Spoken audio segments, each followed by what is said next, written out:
Thank you, Christine. Yes, for all of you in here who are head teachers and deputy head teachers, I've just taken my phone out and I've followed the instruction to turn it off because it's buzzing away, because it's Monday morning and we've got school tours taking place for prospective families, and I believe that Jimmy is on the wander. So, I very much know the reality of the day-to-day pressures that we face as school leaders. In my talk today, I'm going to try to be as honest as possible. I think when we're talking about curriculum, there is a great deal of theory, there's a great deal of ideas, probably a great deal of ideology and philosophy. But our job as school leaders is to realise that, to turn it into something on the ground, to make the difficult, pragmatic choices that we have to make as school leaders. And I hope that this talk gives you a sense of the journey that I have been on. And I think the journey that I've been on in my career, this is my 20th year in education, very much mirrors the journey that England as a place has been on. The talk I'm going to give now mirrors my own journey over those years, where I have been carried along on the currents of education reform, but where I also hope in some way that I have helped to navigate those currents within our wider profession. So I'd like to begin back in 2006, when I first became a teacher, where I was being trained by Christine over at Cambridge, and what I encountered at the time. If I had to capture where we were in England in my first few years as a teacher, I would characterise it as a time when we prioritised how we teach over what we teach. The so-called cult of pedagogy was dominant, where the lion's share of energy in schools was directed to methods of teaching, with little thought given to what was actually being taught and learnt. I remember as a newly qualified teacher being at some training event or other and being told that we were now facilitators rather than teachers. And even as a young novice in the profession, something about this did not sit right with me. And this is, of course, a generalisation, and there were plenty of teachers out there at the time trying hard to conceptualise the what. In my own subject, history, we had a journal where teachers were doing fantastic work on this very question. But every time I discussed with one of those teachers the work they were doing, it was quite clear they were doing this in spite of school leadership, rather than because of it. And to be clear, I do not entirely blame school leaders around the turn of the millennium for this situation. The school inspection framework at the time was heavily influenced by a philosophy that prioritised pedagogy over curriculum, the how over the what, and school leaders were responding to this in an entirely rational manner. If the success of your school is judged based on whether teachers are using mini plenaries or assessment for learning, then it is unsurprising that these were the things that leaders focused on. But I think we should also be careful not to blame the situation solely at the feet of inspectors and government officials. There are many of them, of course, in this room today, drafting national guidance documents. There is a more fundamental issue that runs deep in understanding what it means to be a senior leader in a school. In our schools, we have a myriad of social practices being taught. As head teachers, we have to oversee the teaching of disciplines as diverse as mathematics, history, cooking, and drama. And that is, of course, one of the great delights of being a school leader. But the challenge is knowing how to lead across all those domains. We are, at best, experts in only one or two of the things being taught in our schools. And bluntly put, the average newly qualified teacher of drama knows far more about it and how to teach it than I do. Our approach to handling this as senior leaders is typically to look at these quite distinct practices and to ask what they had in common. Almost by necessity, this means looking for more generic traits that might be seen as relevant to all the subjects that we teach in our schools. And this is, I think, in part, how we ended up with the emphasis on so-called 21st century skills. All subjects involve creativity, criticality, and evaluation. I think I was in my third year of teaching when we teachers in our school got a direction to put labels on every single one of our PowerPoints about which particular generic thinking skill was being taught in that lesson. And if you think I'm making it up, then one of my colleagues for the time is in the room right now. even then, I think I could see this for the superficial tick box activity that this was. My concern with all of this is, though, a deeper philosophical one. If the subjects we teach in schools are just vehicles for generic thinking skills, then we are essentially saying that it does not really matter what we teach. Why go to the effort of teaching music when creativity can be covered in art? Why bother with history if critical thinking skills can also be taught in literature? Because to my mind, it is not similarity and commonality that makes subjects interesting. It's actually difference and discontinuity. What makes chemistry or art worthwhile is that they offer us something special that no other subject can offer. They tell us different things about how we understand the world in a way that cannot be distilled into some generality. They are, to quote Christine, distinctive quests for truth. And if we care about truth and students leaving our schools with a rich understanding of the world, then the distinctiveness of subjects is something we need to lean into as senior leaders rather than ignore. Now, much of what I have said is true at all levels of education, but at least in English 11 to 18 schools, such as the one that I now lead, the challenge was made all the harder by our exam system and ideas about assessment. Now, to be clear, this is not going to be some rant against exams. I do not subscribe to the common view, that we test too much or that we have an unwieldy examination system. My critique is more fundamental and concerns how assessment and ideas about assessment end up corrupting how we think about curriculum. To go back to the first part of my career, teaching was dominated by the view that assessment mark schemes were the key progression tool to be used in classrooms. For ages 11 to 14, which is the lower years of secondary education in England, we had the national curriculum levels, and then at 14 plus, we had GCSEs and A-level mark schemes. Now, many of you, I'm sure, will be familiar with the tenets of assessment for learning, but this was interpreted in English schools sort of 15, 20 years ago to mean children need to know how to move up a level. What became important was knowing how to get from a high C to a low B, or a level 4B to a level 4A, or whatever it happened to be. The result of this was classrooms where children could parrot back to you what they needed to demonstrate to reach a level 4B or a grade C answer. But they could not tell you very much about the subject that mark scheme was supposed to assess. The wording of these levels was often highly subjective, and you had the somewhat laughable situation where students might tell you, if you asked them as a leader what they needed to do to improve, and they'd say, well, I need to move on from beginning to evaluate to evaluating. There's a wonderful tautology there where they might as well have just said, in order to get better, I need to get better. And I think that's where assessment for learning went horribly wrong in England.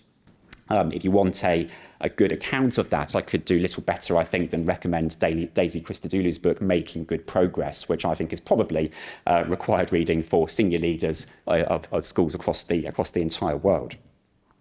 School leaders were so attached to these models that when national curriculum levels in England were abolished in 2014, leaders seemed to be suffering from some kind of assessment Stockholm syndrome and promptly reinvented their own versions of levels rather than use the opportunity to rethink whether mark schemes were really the best tools for structuring progression in lessons. And it was around this time, around 2013, 2014, that Christine and I were sat in Cambridge University's Faculty of Education, lambasting the sorry state of affairs and asking ourselves what might replace the national curriculum levels. If an assessment mark scheme is not best placed to model progression, then what is? And the answer, when it came to us, was one of those moments when you break above the clouds on a mountainside and are met with views for miles around.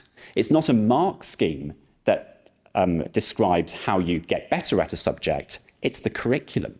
The curriculum should be what models progression. The curriculum is, as Christine has just said, the progression model. And what did we mean by this? The first thing is that it requires taking assessment mark schemes back to what they were originally designed to do. A mark scheme is there to evaluate a particular performance, but not to tell us how to get to the point where we can do that performance well. To use a metaphor, a mark scheme is like the clock that times a race. It tells you, to one degree or another, how well someone did, but it gives no indication of how to train and prepare for that race. But what any good sports coach knows are the small steps that are needed in order to reach a point where performance can be excellent. To take an example from music, a music teacher will know when to introduce a particular technique, or to learn a particular scale, or to move on to a harder piece. Importantly, every music teacher or sports coach will take a different approach. I know there's several musicians in the room today, and they may have their views on, for example, the Suzuki method. It's one curriculum, it's one progression model, but it's not the only one out there. But they all have a clear idea of where they want to get to, what the gold standards in their subject are, and they construct their curriculum in a way that they think will get their student to that point. That's why there is no single correct curriculum. Each curriculum will model progression towards gold standards in different ways. And it is the expertise of the subject specialist in your school that determines exactly how that curriculum is designed. So I want to pause here for sort of a moment of summary. What I have said so far is somewhat philosophical, somewhat technical, and I want to move now in a more practical direction for senior leaders. But before I do so, let me just summarise my thoughts so far. So in my experience as a teacher and a leader, particularly in those first 10 years of my career working in England, I think we focused too much on teaching methods at the expense of thinking about curriculum. We allowed mark schemes and assessment tools to take the place of curriculum in determining how students progress in a subject. And as senior leaders, we had a tendency to always pull things towards the generic, when it is the complexity of the subject specific that we may be more likely to find, in which we may be more likely to find the answers to the questions that we seek. So this is what brings me to talk about senior curriculum leadership. And I think now I'm moving into kind of the next 10 years of my career, because it was in 2015 that I took up my first senior leadership role at a school in London. My career over the last decade has in many ways been one where I have worked through the ideas and tried to make them meaningful in reality. Now, I've done this by working in a multi-academy trust environment, leading on curriculum projects across schools, and also as a school leader. I think I worked for a couple of years with Christine in a Trust Central team, but I think it's in my character to want to be governed by a school bell, and I very much felt that I wanted to be in school on the ground, and that's where I decided to go, and so I went on to become a vice principal of a challenging school in Norfolk, which is the school that I am now the principal of. And what follows here are my nascent thoughts on what we as senior leaders need to do to allow the curriculum to do the work it needs to do.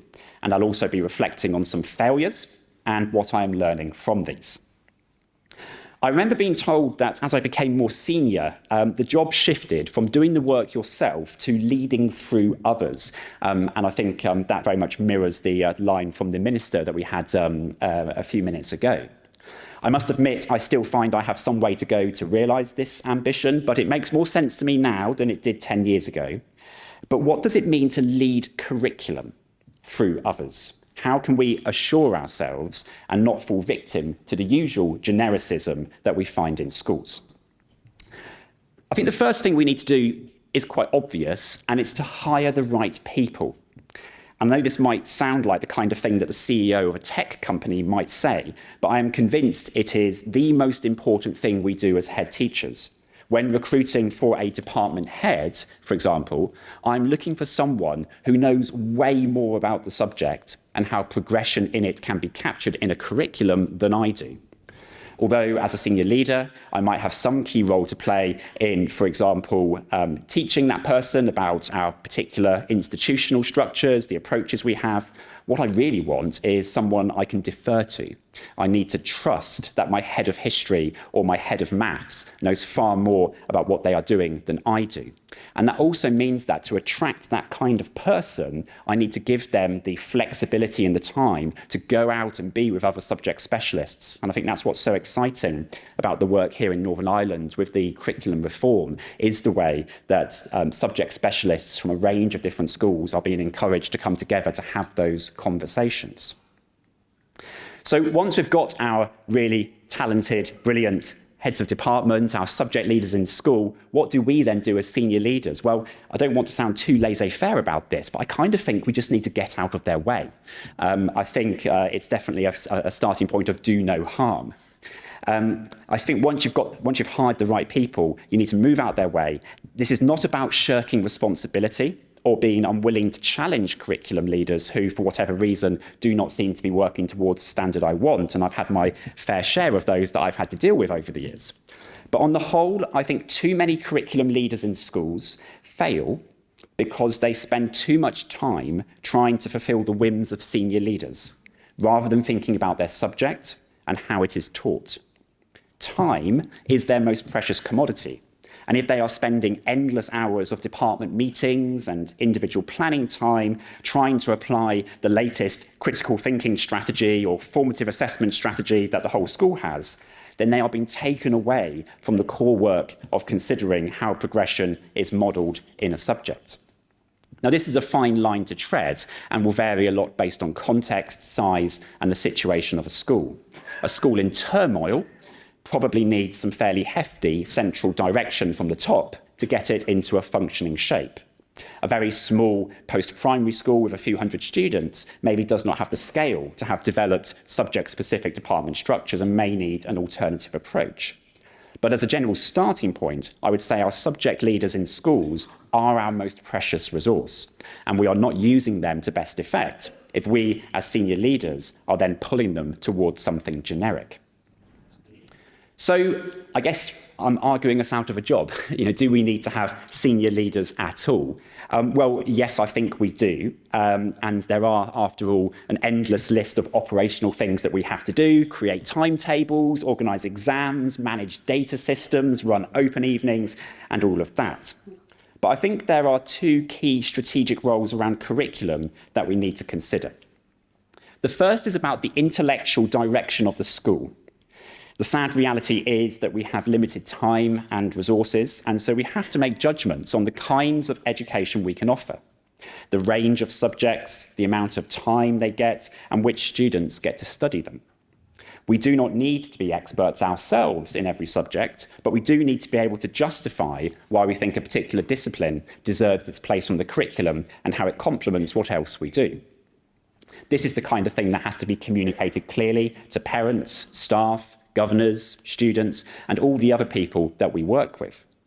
You normally do not have to spend too long in a school to get a sense of whether senior leaders have a clear idea of these things or not. And then the second thing is around what is often called quality assurance. Now, I don't really like the term quality assurance, as it has come to mean a very specific set of activities in schools, such as learning walks, book looks, pupil voice, which is not to say that these activities should not be done by senior leaders. In fact, I think all of them should be done in one form or another, but rather that they are methods and not ends in themselves. We as senior leaders need to think about the kinds of questions we are trying to answer and the kinds of evidence that might help us answer those questions. And those questions should be curriculum questions. So let me give you some examples. Imagine sitting down with a department head and having this conversation. What are you teaching them in the spring of year 8? When I started asking this question in schools, department heads were quite surprised because they weren't used to senior leaders coming and asking them, so what are you teaching the kids? Which to me is a pretty damning indictment of where education was. But that's the starting point. What are you teaching them? Why are you teaching them that? Why are you teaching them that at this particular time? How does that build on what they did when they were in primary school? What is that going to lead on to? What misconceptions might students be developing at this point? And do you have a plan in the future for how you might address those misconceptions? If you are, as a senior leader, sitting down to look at some books and to look at some student work in year 10, then the question might be, well, there seems to be a weakness here, but what are the roots of that weakness? How do we change what we do in year 8? Or do we pick up the phone to the primary school down the road and say, there's this problem and we think it started in year 3, in order to address the problem that finally manifested itself in year 10? And what this then starts to lead us towards is seeing the curriculum as a tool of school improvement. Almost all the tools of school improvement we have tend to be about fixing an issue in the moment. So I'll give you some examples. Students have done all of these, by the way, are ones that are from my school in the last few weeks. Students have done poorly in their art coursework. What do? Let's take them after school and give them some catch-up sessions in their coursework. Got a student who's struggling in maths. Well, let's take them out of their drama lessons and let's give them more maths so they can get caught up. The geography department is struggling to teach well.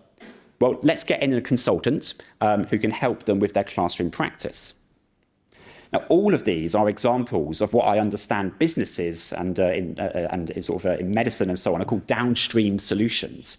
They are the kinds of things we do to fix a problem once it has emerged and to mitigate the worst consequences of it.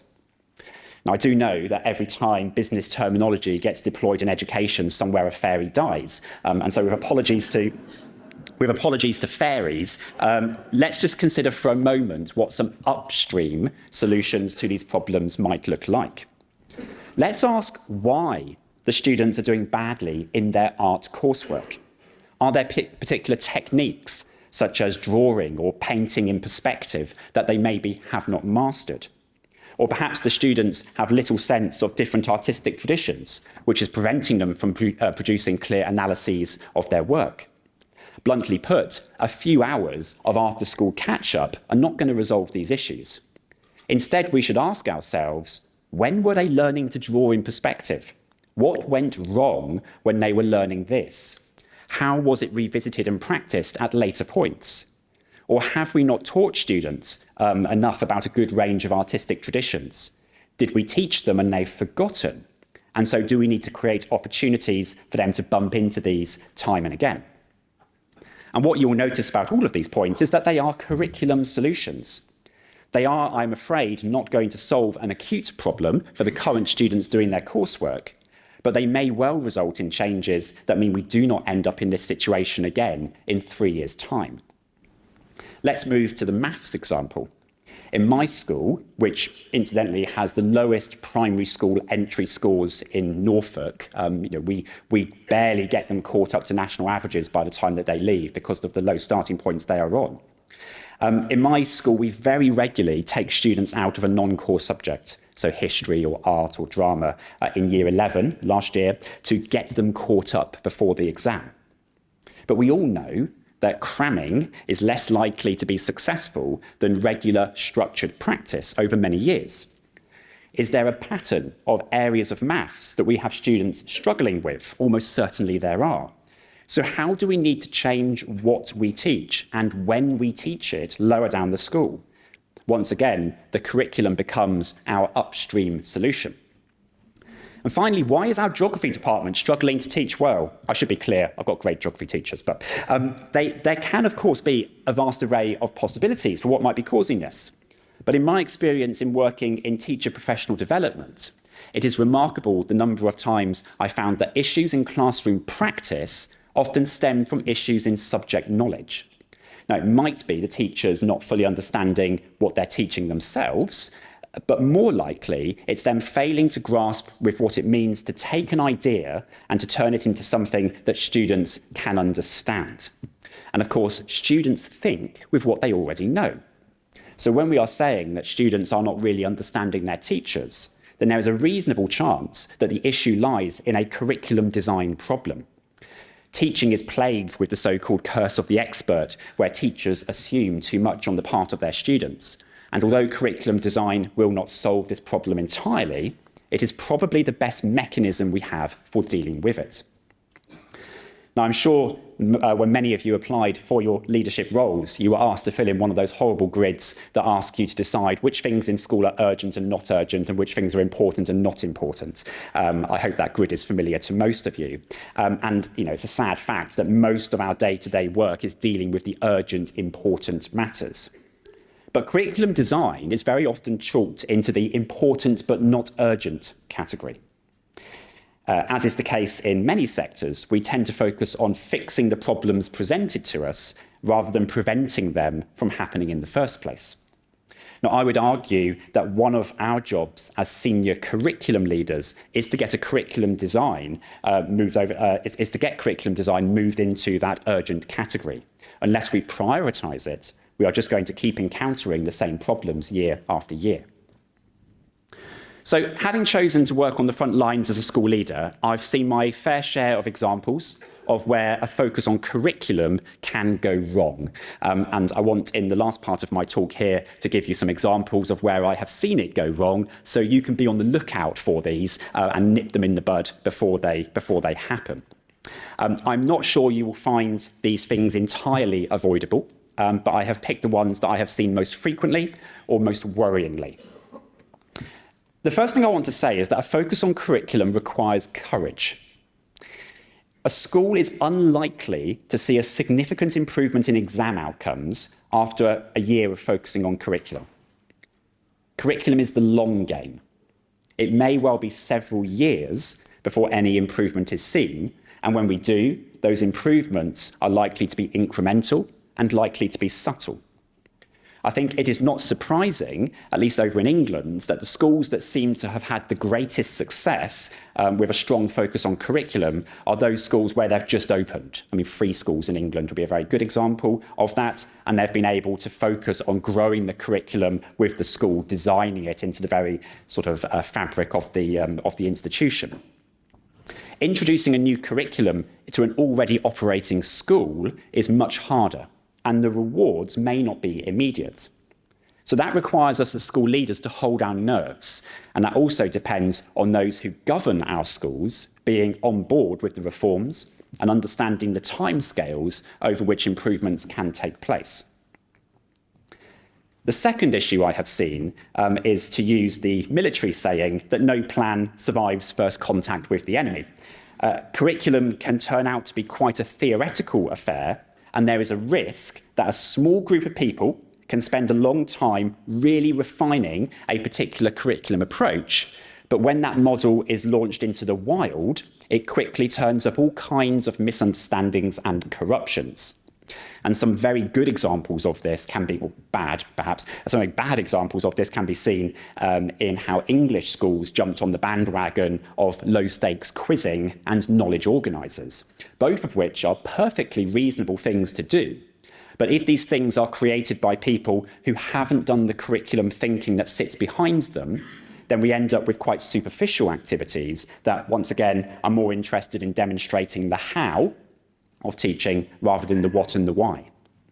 It is no surprise, I think, that some of the most successful curriculum programmes in England are essentially closed shop. You can't use the programme unless you sign up to use the resources and the training, the CPD that goes with them. The third issue is the changing educational context we work in. Curriculum work is slow and it takes years and is never really finished. But to take a few things I have seen, or at least have threatened to derail curriculum work, then I'd point to the following.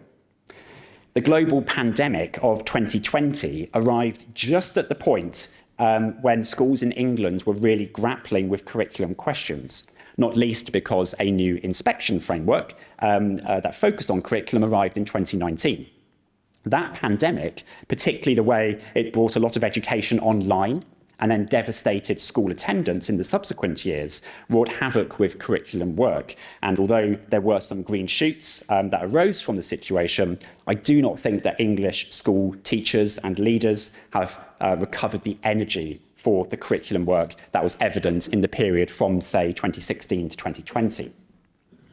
The arrival of artificial intelligence has undoubtedly caused issues around lesson planning. I had to explain to one very lovely director of IT that planning standalone lessons was not a good approach to curriculum design, and therefore getting teachers to use AI to plan one-off lessons was also therefore not a very good idea. And then there's the unstable political situation.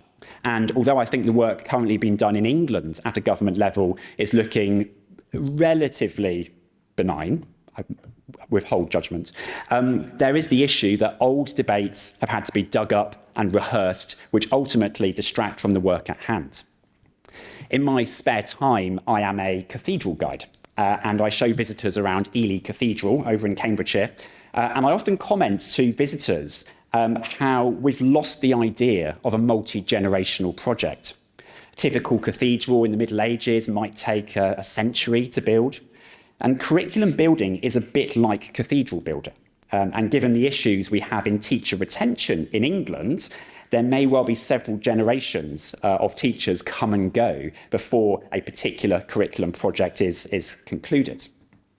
So for those of us who stick around in the profession, there is an obligation on us to stay the course and not flip-flop between what Becky Allen calls the next big thing in school improvement. This again requires courage on our part and may ultimately not be achievable if top-down direction places a strong steer away from the things we may think matter. So I want to draw things to a close. In England, I think we went down a rabbit hole around the turn of the millennium that resulted in senior leaders becoming technocrats who spent little time reflecting on what was being taught in schools, a worrying situation given that that's what schools are really all about.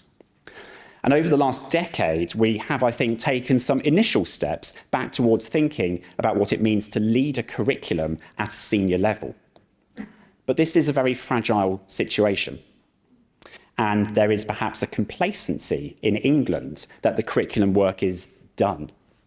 We perhaps see this most obviously in the way that Ofsted, the school's inspectorate, is shifting their focus away from curriculum after only 6 years. But I do want to finish optimistically. What I would say is that this work on curriculum is exciting. Thinking hard about curriculum and how we lead on curriculum often brings us back to the very things that got us into teaching in the first place. I find that senior leaders' eyes tend to light up when they get given the opportunity to talk about curriculum. I, for one, am grateful to have the chance to be here at this conference today, and I'm very much looking forward to attending the sessions later to see how those conversations play out. Thank you.